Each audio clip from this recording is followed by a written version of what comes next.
Audiência amiga do Pensar Piauí, muito bom dia. Hoje eu trago aqui Sara Cardoso, climatologista, professora e também coordenadora da Sala de Monitoramento e Prevenção de Eventos Climáticos Extremos da Secretaria do Meio Ambiente. Bom dia, Sara. Prazer recebê-la aqui no Pensar Piauí. Bom dia a todos e todas. Obrigada pelo convite. Eu queria que você fizesse uma pequena apresentação sua.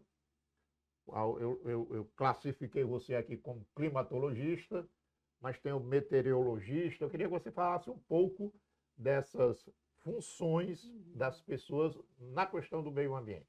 Pronto, eu sou formada em Geografia, licenciada em Geografia, sou professora de Geografia, né? Pela Universidade Federal do Piauí, também sou mestre em Geografia pela Universidade Federal do Piauí, tenho especialização aí na área de geotecnologias e me especializei através de pesquisas ao longo dos anos em climatologia. A diferença do climatologista para o meteorologista, né? A principal diferença é o campo de atuação. Primeira formação do meteorologista, ele é do campo físico, ele mensura quantidades.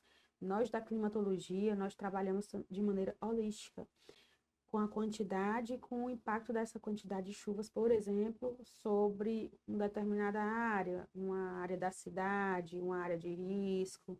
Então, nós trabalhamos de maneira holística, né? E aí é uma das exigências até da Agência Nacional de Águas, para coordenar a sala de monitoramento que eu coordeno, que tem essa formação e esse entendimento holístico, né? Tanto da área da parte meteorológica quanto da parte hidrológica. Então, um dos motivos de eu estar na sala, à frente da sala de monitoramento é este. A sala. Então eu quero falar o nome aqui da sala é Sala de Monitoramento e Prevenção de Eventos Climáticos Extremos da Secretaria do Meio Ambiente. Eu queria que você falasse um pouco da sala, quantas pessoas, quais as profissões que tem lá e o que a sala efetivamente. Aqui fala de monitoramento e prevenção, mas assim, na prática, como é o funcionamento da sala? Bom, só uma pequena correção, né? Sala de monitoramento e previsão de eventos climáticos, Previsão. isso, Ah, então extremos. foi um erro aqui. Vamos Mas lá. vamos lá. A sala, ela funciona de maneira remota desde 2013. Foi criada com recursos da Agência Nacional de Águas e Saneamento Básico, a ANA, junto com as secretarias de meio ambiente e outras instituições do Nordeste. Por quê? Que foi criada em 2013, né? Qual foi o contexto? Então essa sala só existe no Nordeste ou tem nas outras regiões do país? Pronto, já cheguei lá. Tá. Inicialmente ela foi criada para os 9 estados do Nordeste, porque em 2011, 2012, o Nordeste passou por uma seca bem expressiva. Então, a FUNSEMI, a Fundação Cearense de Meteorologia, junto com a ANA, abraçou a metodologia de monitoramento de seca dos Estados Unidos e resolveu instaurar nos 9 estados do Nordeste a sala de monitoramento hidrometeorológico, né? E os pioneiros foram os estados do Nordeste. No ano seguinte, 2014, entrou Minas Gerais. A parte norte de Minas Gerais ela tem as características físico-geográficas bem parecidas com o Nordeste e também estava sofrendo com seca. Então, com a observação da FUNSEMI e da ANA, houve a necessidade de instaurar também uma sala de monitoramento dentro do estado de Minas. E aí ele foi percorrendo, agregando outros estados, e agora, no final do ano de 2023, o último estado que entrou foi o Amapá, e existem hoje salas de monitoramento em todos os estados da federação, incluindo também o Distrito Federal. Aí vocês estão lá monitorando e fazendo a previsão. Aqui Isso. no comecinho ainda em off aqui do nosso encontro, você falava do celular, não posso desligar que eu estou monitorando um incêndio em Uruçuí. Uruçuí. Então, na prática, como é esse monitoramento e essa previsão de eventos climáticos extremos? Pronto. Nossa sala ela é composta por uma equipe multidisciplinar. Nós temos presencialmente na sala, à frente da coordenação, geógrafa e climatologista. Temos uma pessoa que é responsável pelo geoprocessamento, processamento de dados e construção de material cartográfico, que é a Jussiara. Nós temos um biólogo e sanitarista também, que é o Giovanni Fonseca. Temos um matemático também, o Rubens. Fora da sala, que trabalha com a gente de maneira remota, nós temos o Ronan, que é engenheiro agrimensor. Nós temos a Morgana Almeida, que é a metrologista do IMET, do Instituto Nacional de Metrologia. Nossa metrologista, ela é do IMET, ela está em Recife, ela que faz a nossa metrologia.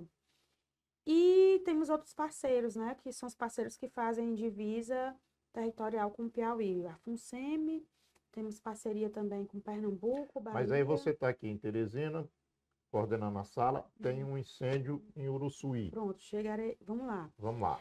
Nós trabalhamos também de maneira remota. Junto com esses parceiros, eles nos dão abertura para utilizar algumas plataformas nacionais de dados, que tanto nós alimentamos com informações do Piauí, quanto os colegas dos outros estados também a alimentam. Fora isso, nós temos parceria com o Instituto Nacional de Meteorologia, com o Instituto Nacional de Pesquisas Espaciais, com a NOAA, National Oceanic and Atmospheric Administration, que é da NASA, né? E a gente tem acesso a também informações da Polícia Federal. Sim. De posse desses dados, nós acompanhamos e monitoramos esses eventos hidrometeorológicos e ambientais, como desmatamento e incêndios florestais, através de imagens de satélites e pontos focais nos 224 municípios. Quando nós observamos nesse levantamento inicial, que nós fazemos todo santo dia, né? Por meio de satélites e sensores de satélites, identificamos uma área com evento de fogo, nós entramos em contato com o ponto focal do município para ele validar se de fato está ocorrendo um incêndio ou é só um silo de grãos que está emitindo calor para o satélite, né? Então precisa dessa validação. Se ele identificar um incêndio florestal, eu estou dando o exemplo do incêndio florestal. Fique à vontade. Nós acionamos imediatamente a brigada para que ela vá preparar o terreno para o CBMEP, o Corpo de Bombeiros Militar do Piauí. Porém, como nossos brigadistas eles são bem treinados, são treinados anualmente, eles conseguem barrar esse evento para que ele não evolua. Ele evoluindo, né, nós já chamamos os outros brigadistas da região para auxiliar naquele combate e o Corpo de Bombeiros. No último caso, nós acionamos o BOPAE, através do helicóptero, né, o avião de asa rotativa ou asa fixa. É assim que funciona. Primeiro Sim. A gente vê através das imagens, dos dados de satélite, depois nós vamos, que são diários, tá bom? É tempo real, depois a gente vai para a ação. A mesma coisa acontece no tempo da chuva. Nós temos uma plataforma que foi liberada pelo CEMADEM junto com a ANA. A gente consegue acompanhar através de plataformas de coleta de dados, de pluviômetros automáticos e de estações meteorológicas, a chuva em tempo real. Então, a gente consegue monitorar isso dessa forma. Nós estamos realizando a entrevista agora por volta das 9 horas desta segunda-feira. Você falou de um evento, de um incêndio em Uruçuí. Há mais algum outro registro nesse momento no estado do Piauí? Nós temos 295 eventos de fogo. Eventos de fogo são aqueles que estão a mais de 48 horas sobre o território. Existem os focos de calor e os focos de fogo, que tanto o INPE divulga. Você disse 295? Só que nesse ano nós já tivemos aí registrado mais de 1.800 focos de calor. Agora, segunda-feira de manhã, 295. 95 eventos de fogo.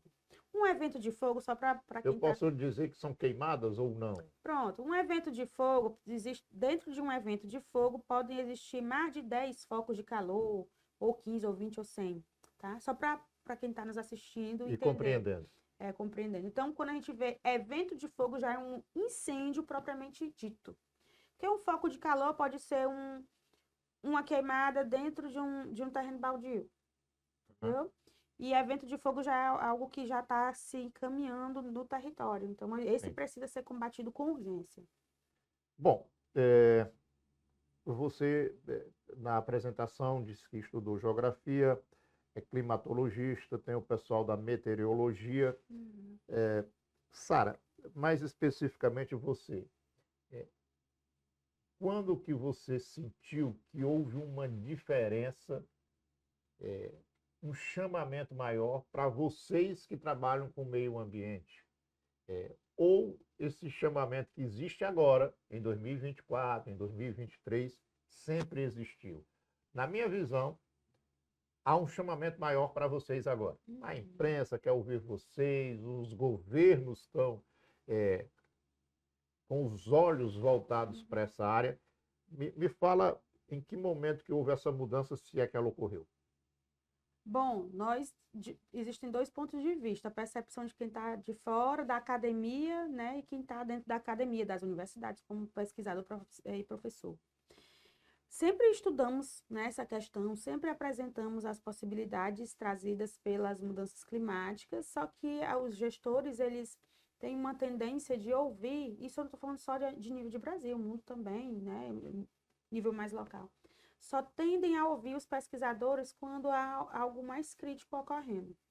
Então, nos últimos 5 anos, essa discussão sobre a mudança climática, ela passou a ser mais explorada pela mídia, mais discutida, é uma questão mais cultural, porque interfere no nosso modo de vestir, nas nossas questões de alimentação, porque também interfere na produção agrícola. Bom, então, nos últimos 5 anos para cá, a gente vem percebendo que há uma exploração maior desse conteúdo.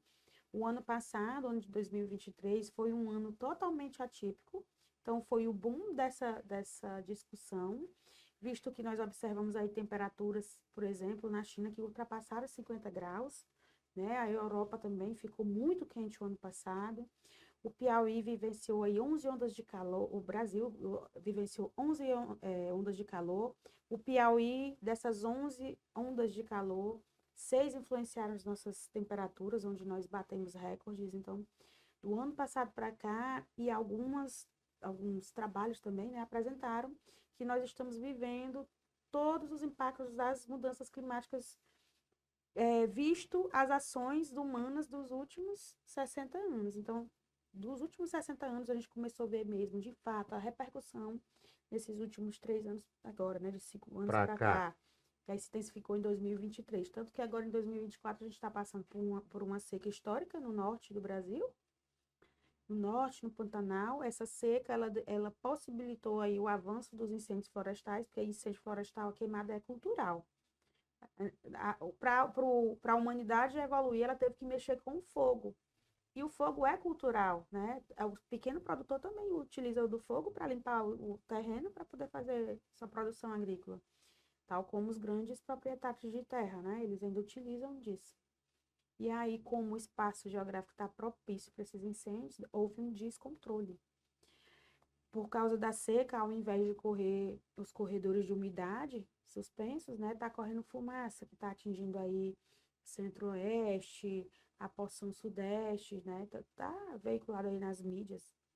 Tudo isso.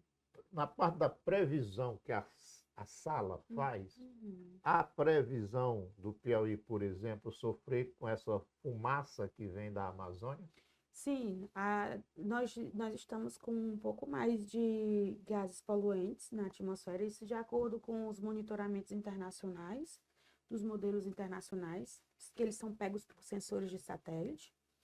Também existe um monitoramento nacional do INPE, do Instituto de Pesquisas Espaciais do Brasil, e nós observamos um aumento da quantidade de poluentes na nossa atmosfera, né, por conta dessa fumaça, que não é só fumaça de fora, a fumaça que nós estamos produzindo também.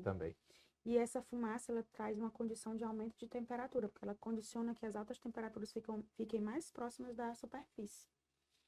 Então, você perguntou de previsão, né? Esse BRO que nós estamos entrando, até mais ou menos dezembro, tem essa previsão de que a gente ainda vai sofrer com essa fumaça. Por que até dezembro? Porque em dezembro vai começar a estação chuvosa no sul, a pré-estação do centro-norte. E aí, com essa umidade, quando chove, lava, limpa essa atmosfera, a troposfera, né? Essa camada mais próxima da superfície. E aí vai ter uma diminuição desses gases poluentes e da fuligem também. Aquecimento global. Parece uma expressão autoexplicativa, mas eu queria que você dedicasse um minutinho aí na definição do que é esse aquecimento global que tanto se fala. O aquecimento global, ele é em virtude desses gases poluentes que nós estamos colocando na atmosfera através das atividades humanas. seja ela desmatamento, seja ela os incêndios florestais, através da industrialização, o aumento da urbanização, também áreas urbanas, porque a gente coloca muito concreto, né, nesse espaço geográfico, usa muito veículo, então, quando nós colocamos esses poluentes na atmosfera, tem uma tendência de aquecer mais próximo da superfície. Eu vou explicar para quem está assistindo como é que ocorre. Vamos lá. Uma bolinha de gás, né? Ó, o planeta Terra, ele recebe energia principalmente do Sol. Esses raios, quando eles batem na superfície, eles têm uma tendência de retornar para a atmosfera e sair para o universo, né? Para fora do planeta. Quando essa energia entra, bate e volta, ela bate na molécula de gás, né, poluente, e ela fica presa, ela retorna, ela não se dispersa. Então, isso faz com que aumente as temperaturas. É isso o aquecimento global. E aí, quais são as consequências? Nós não estamos adaptados a viver um grau acima, né? Nós temos que... Não estamos, nenhum ser humano, nenhuma forma vegetal, ela não está adaptada a viver essas mudanças assim de maneira abrupta, né? A gente precisa de um tempo para se adaptar. Então, o que que a gente vai ver com esse aquecimento global? É o desaparecimento de algumas espécies vegetais e animais. A gente vai ver a migração de algumas espécies para outras áreas que têm uma condição melhor de sobrevivência. Nós vamos ver aí rios secando, a mudança no padrão da vegetação. Então, essas são algumas das consequências que a gente vai ver. Quando se fala de aquecimento global, se fala muito dos polos, daquela parte do derretimento da água que está em forma de gelo. Sim. Fala sobre isso. Bom, Nós temos um litoral enorme, né? Muitas cidades ao longo desses 8 milhões de litoral brasileiro, acho que não sei direito. Mas assim, o oceano vai invadir a parte de terra do universo? Bom, de acordo com a Organização das Nações Unidas, né, a maior parte da população do planeta ela está se desenvolvendo em cidades litorâneas, né? Sim. E aí, o maior impacto do derretimento dessas calotas polares, né, dessas geleiras, ela vai impactar essa área litorânea sim, porque vai aumentar o nível do mar, né? E você sabe que aí tem muito prédio, né? Bem na beira mesmo da praia. E cada vez o ser humano avança em direção à praia. Isso, então eles serão sim impactados inicialmente por conta do aumento do volume da água, mas isso, quando a gente fala assim, as pessoas elas interpretam como se fosse daqui para o ano que vem. Mas é para as nossas gerações futuras, elas já vão ser impactadas com esse aumento dessa água. Por isso que a gente precisa começar a pensar de maneira sustentável. Pensar nas nossas gerações, nos nossos filhos, nos nossos netos, porque eles é que vão sofrer mais do que nós já estamos sofrendo com esses impactos. Eu falei muito dos profissionais aqui da área do meio ambiente, do clima. Mas na sociedade também nós temos, aqui na minha área da comunicação, jornalistas, na ciência a gente tem, na política a gente tem os negacionistas. Como é que esse povo contribui, se é que contribui, no debate das mudanças climáticas? Como é enfrentar os negacionistas, Sara? É triste. É triste a palavra que define, porque todo mundo está vivendo na pele as mudanças climáticas, né? E a pessoa ir de contra o que a ciência vem comprovando, fica difícil para instruir a população. Mas a gente tem. Nós temos, né? E é o que eu estou dizendo, é muito difícil. Nós temos tem um embate entre meteorologista e climatologista, né? Meteorologista não gosta de climatologista, alguns, né? Vamos dizer que hoje em dia o clima... Mas isso daí é disputa de, digamos assim, atividades. De áreas de atividade. De áreas de atividade, de profissões. Agora, eu estou falando daquele que, cara que diz que o aquecimento global não existe. Pois é, eu ia dar um exemplo disso aí. Que o desmatamento é besteira. Que essas queimadas não significam nada. Tem muito negacionista meteorologista. né? Porque ele trata só dos dados físicos, ele não está vendo o impacto, né? Ele não queria levar em consideração a análise de um geógrafo, de um oceanógrafo, né? E aí agora, do jeito que a gente está vendo, hoje se o ano passado é um exemplo, que eles diziam que o El Niño ia acabar com a chuva da região Nordeste, mas a gente não olhou para o Oceano Atlântico, que estava superaquecido e aumentou aquela banda de nuvens que a gente conhece como Zecite, né? E choveu. Então eles atrapalham, né, nessa previsão que a gente quer dar para a população. Os negacionistas, seja ele ou meteorologista, ou também tem climatologista que é negacionista, tem outros campos de atuação que são negacionistas do aquecimento global, eles atrapalham justamente nesse ponto da educação ambiental, quando a gente quer instruir a população a mudar suas atitudes para que as suas futuras gerações elas encontrem um planeta com melhores condições para habitar, né? Eles atrapalham quando a gente quer apresentar, porque se a população, principalmente aquelas pessoas que não detêm de muito conhecimento técnico, eles vão validar essa pessoa, eles vão impactar sobre o meio ambiente e vão sofrer essas consequências negativas mais na frente. Eu vejo dessa forma. O problema dos negacionistas é porque eles interferem nessa interpretação de dados, no que a gente quer apresentar através da educação ambiental, e isso vai repercutir negativamente para nós mesmos. Agora eu quero tratar mais de Brasil aqui, e também tem Piauí nessa história, evidentemente, nós estamos falando de Brasil, mas eu quero falar do agronegócio. Agronegócio é uma atividade hoje econômica de peso no país, mas o agronegócio chega em regiões determinadas e toma de conta daquela região, desmata, Sim. né? E lá faz a sua produção, ou de grãos, ou da criação de gado, na pecuária. Estão entrando na Amazônia com muita força. Então, eu queria que você falasse sobre o que significa para o clima, o que significa para a geografia, a vida do brasileiro, a ação do agronegócio. Hoje o agronegócio ele impacta várias frentes do meio ambiente, né, de maneira negativa. Nós observamos aí poluição no solo, nas águas, o desmatamento, as queimadas, a emissão de gases poluentes, né, para a atmosfera. É importante ressaltar que hoje existem outras técnicas que elas são mais sustentáveis para desenvolver o agronegócio, né, do território brasileiro. Existem aí vários estudos de aumento de produção de grãos que não necessite aí você adentrar mais no território para plantar mais, né? Mais espaço geográfico para plantar mais. E sim produzir mais a partir daquele espaço que já é utilizado. Produtividade. Exatamente, que já é utilizado. Utilizar menos recursos, menos insumos que vão impactar esse solo também. Vejo que nós vivemos do agronegócio, o Brasil, né, que sustenta mais de 70% do Brasil é o agronegócio, mas eu vejo que a gente está avançando, sabe?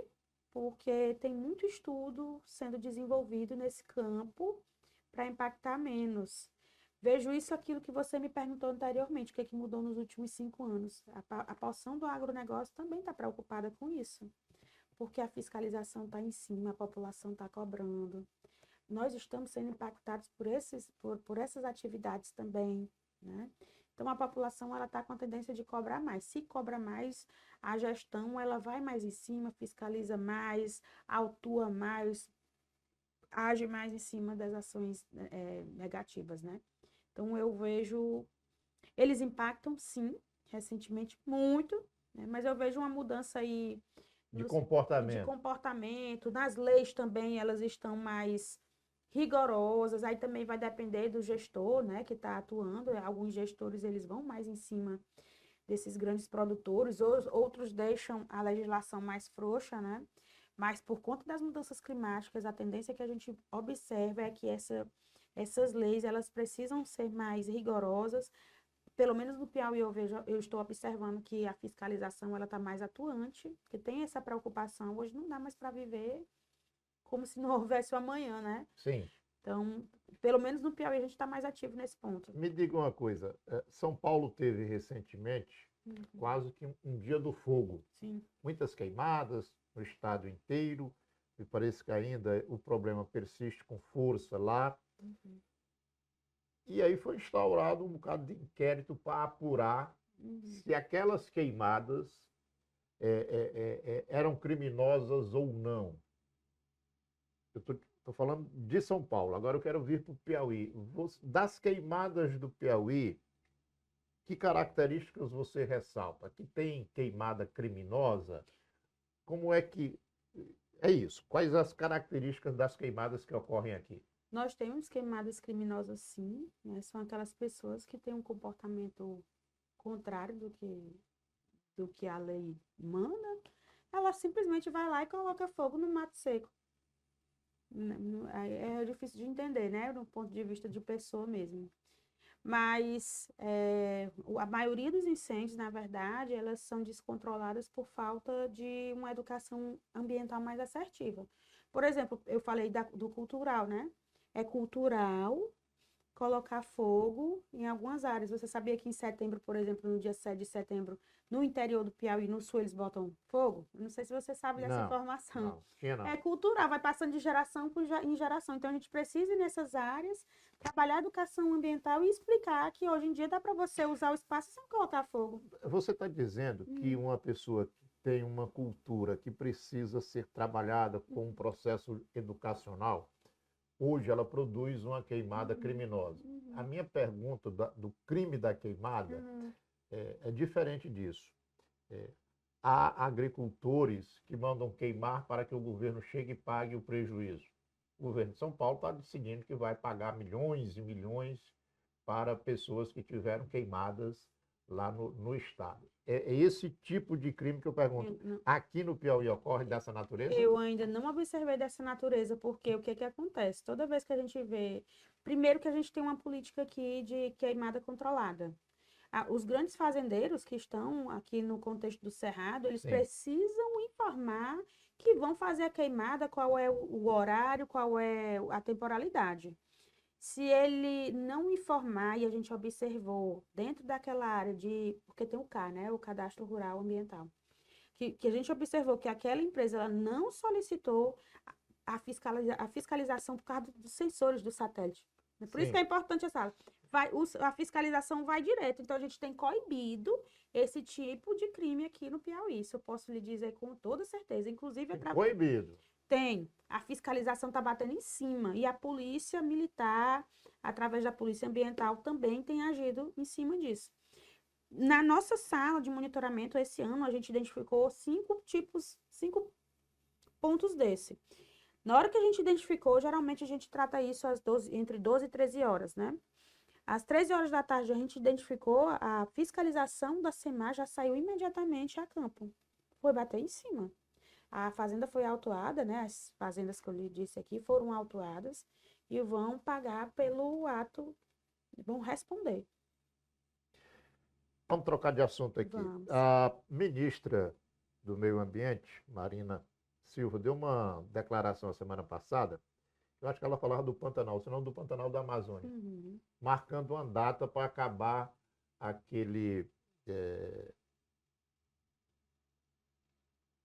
aquela situação. Eu te pergunto, e a caatinga piauiense? Corre o risco de uma extinção, de acabar? Ela resistirá? Como é que você vê a nossa caatinga? Do ponto de vista geográfico, a caatinga é um bioma dos mais resistentes que nós temos, né? Inclusive, nossos problemas... Em condições normais. Normais, é. Mas ela resiste, ela tem resistido ao longo de séculos, né? Se você for estudar, ela é como se hibernasse, né? No período a vegetação no período do BR-Obró, por exemplo.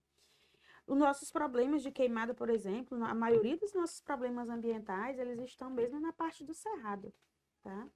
Então, essa parte da onde atua o homem, o o agronegócio. agronegócio também, onde estão a maioria das atividades desenvolvidas no território piauiense. Então, com relação à Caatinga, existem vários projetos dentro do, tanto nacional, nível nacional, como a nível local e estadual, para a conservação dessa área, né? Mas a minha preocupação enquanto Diga. estudante, professora e pesquisadora realmente é a área do cerrado. Uhum. Pois é. E como é que fica o Cerrado piauiense com a ação do agronegócio? Eu vou voltar a insistir. O Cerrado, ele tem uma característica geográfica, Sim. né? Da, da- Mas aí chega o proprietário, o fazendeiro, o investidor do agronegócio para atuar ali Uhum. e transforma toda aquela região que tinha a característica do cerrado numa plantação de algodão, de milho, de Né? soja.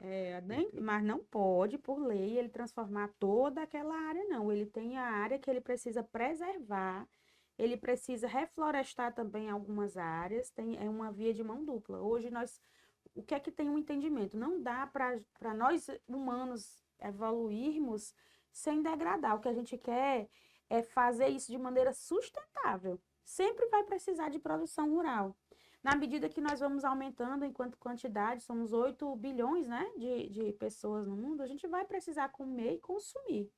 O que precisa mudar são as formas de produção, tem que ser uma forma mais sustentável. Então, não existe isso de adentrar todo o cerrado, por isso que existem as leis, por isso que existem os projetos, né? E por isso que existem também os estudos. Existem grandes fazendas de soja aqui no território piauiense que têm grandes laboratórios, né? Eles têm laboratórios dentro das próprias fazendas, porque eles querem produzir mais num espaço menor. Então, eles estão investindo muito nisso. Tem sim essa preocupação, porque ainda tem essa questão do fogo cultural, esse tratamento de usar o fogo para limpar o terreno, que isso aí é Ave Maria. Precisamos procurar uma outra forma de limpar esse terreno sem usar fogo, sem desmatar. Mas já estamos ocorrendo, já estamos desenvolvendo pesquisas para isso. Em off, eu perguntava para você, pelo plano de adaptação às mudanças climáticas no Piauí, que um setor do governo desenvolve, você falava que está de fora dessa atividade. Uhum.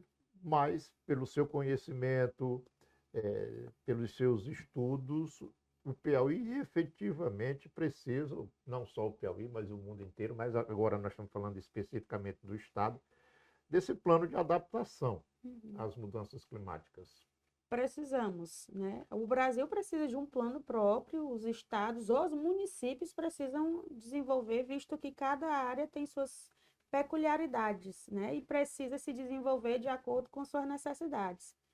O plano, ele visa isso, orientar de que forma se desenvolver, levando em consideração as características climáticas, visto que não dá para viver sem respirar, interfere no ciclo da água, não dá para viver sem beber água, né, sem água. Então, eu vejo que o plano ele é primordial para que se construam ações efetivas para combate aos efeitos negativos da mudança climática. Para a gente finalizar, o que você gostaria de ressaltar, de dizer no final dessa entrevista? O que eu digo em todo lugar, eu queria que você que estiver nos vendo agora, estiver no interior, se você tem um avô, se você tem um tio que faz roça, né? Oriente o seu tio, seu avô, seu pai a procurar a Secretaria de Meio Ambiente Municipal para ter orientações como fazer essa queimada, essa limpa desse terreno, de maneira orientada, utilizando aceiros, porque ele impacta, quando ele é bem orientado, ele não impacta negativamente, como a gente vem vendo, vem observando no território esses incêndios descontrolados.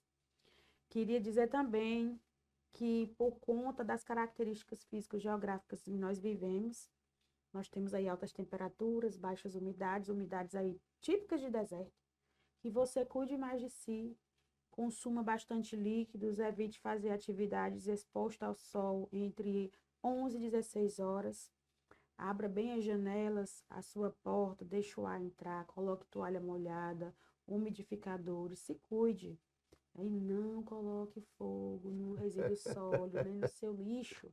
Cobre da gestão do seu município a coleta desses resíduos sólidos, o seu lixo, o manejo. É obrigação do município Do desenvolver. poder público. Exatamente. Nós temos aí a política de resíduos sólidos, né? Ele obriga os municípios a desenvolver a sua política e seu manejo de resíduos sólidos. Então, cobre do seu gestor esse manejo, essa coleta de resíduos sólidos. Você tem uma trabalheira grande pela frente. Mesmo durante a entrevista, observei que você estava aqui no celular fazendo um monitoramento aí. Então, volte ao seu trabalho e muito obrigado pela entrevista, Sara. Eu que agradeço o convite.